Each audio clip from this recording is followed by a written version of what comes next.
It's week 8 of the fantasy football season, and no teams are on bye. That means all your studs should be back in action, but should you start them all this weekend? We're going to ask Michael Fabiano, SI's senior fantasy analyst, to give us the goods. All right, Fabs, who should we start at quarterback this weekend?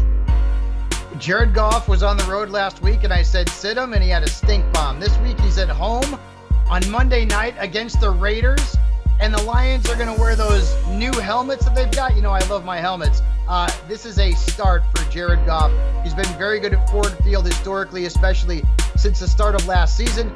The Raiders defense has allowed 18-plus fantasy points at 3 quarterbacks since week 2. Start Jared Goff.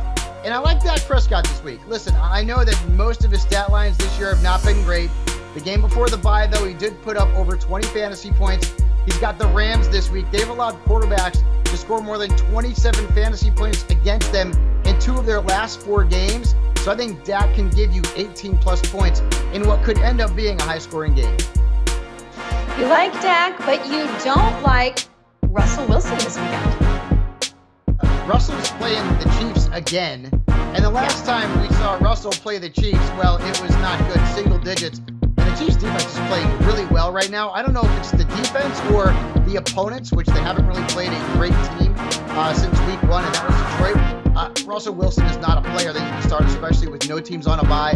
And then Gino Smith, is not only a sit, but you know what? You may consider cutting him right now.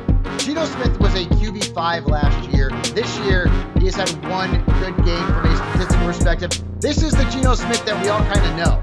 Last year, I think that may have been the anomaly. The carrot just turned back into a pumpkin. The matchup is bad against the Browns. Gino Smith should be on your bench. Like Isaiah Pacheco again this weekend for a good matchup. It's like every week, right, with Pacheco. He's playing the Broncos. And the Broncos, I know their defense has been better lately, but still the worst defense in the league when it comes to running backs. Pacheco should put up a very good stat line. The Broncos are giving him 15-plus PPR points to 6 running backs. And, of course, Pacheco had almost 16 against them in week 6. And I'm also going with Jahmyr Gibbs. And I think this is the first time I have said that Jahmyr Gibbs is a must-start. No David Montgomery coming off a big game, playing against the Raiders on Monday night. Their defense has allowed 8 total touchdowns and the 5th most fantasy points to running backs. Gibbs is a strong play on Monday night, and he will be a good play while Montgomery is on the sideline. On your sit list, you've got a bell cow that has a tough matchup, but then you've also got a player that just hasn't been getting it done lately in general. Yeah, first off, let's talk about Joe Mixon. And I know you got to play him. Listen, I've got him. I probably have to play him too. But he's scored single digits in 2 of his last 3 games. He's averaging 11.5 points per game. Like, that's not great. And I know the Niners defense in terms of the run is not impenetrable, but they have allowed just 4 touchdowns and the fewest fantasy points to running backs over the last couple of weeks. This is a bad matchup for Joe Mixon, so I would avoid him if possible. This is probably more of a DFS play, though, Jen. I'd fade him. And then Brian Robinson going up against the Philadelphia Eagles. Robinson's numbers have not been great lately. He did get into the end zone a couple of weeks ago, but he has scored single digits in 3 of his last 5 games. And if you watch the game against the Miami Dolphins, well, you can know the Philadelphia Eagles defense is no joke against the run. This is a bad spot for Brian Robinson. Those that rested Calvin Ridley have been pretty disappointed this season, but you say there's another Jaguars wide receiver that we should be firing up this weekend. Yeah, I like Christian Kirk a lot. And Kirk's been great. He's averaging almost 15 points per game. Really, outside of week 1, his numbers have been pretty stellar and pretty consistent. The Steelers have given up the 3rd most points to wide receivers, including the 9th most points to slot receivers. So you mentioned Ridley. I think you could play him too. But Christian Kirk is the better of the 2 Jaguars from a fantasy perspective. And I'm also playing Terry McLaurin. Remember a few weeks back when McLaurin played against the Philadelphia Eagles and I said he had that really good trend? In 9 career meetings against the Eagles, he has scored 16-plus points 6 times, including 4 with more than 20. That's pretty good.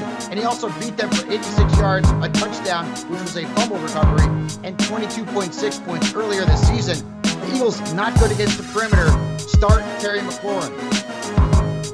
There are more than a few teams dealing with some quarterback issues right now, and also the trade deadline is around the corner, and I'm guessing both of those things impact your wide receiver sit start off with Nuke Hopkins, who was really bad before the bye. The quarterback situation is going to be a combination of Malik Willis and Will Levis. That's not good. Nuke Hopkins is a player that you can't trust this week and maybe moving forward, especially though against Atlanta. They have been very tough against perimeter receivers. In fact, no team has given up fewer points to that position. And then Amari Cooper, you mentioned it. Deshaun Watson is banged up. It could be PJ Walker this week. Regardless, the matchup isn't great against Seattle. This is a play where if Deshaun Watson is active, I feel a little bit better about Amari Cooper as a wide receiver 3 or flex starter. If it's PJ Walker, he is a risk-reward option at best. The Browns' pass attack has got some issues right now, Jen. Deshaun Watson had negative fantasy points last week.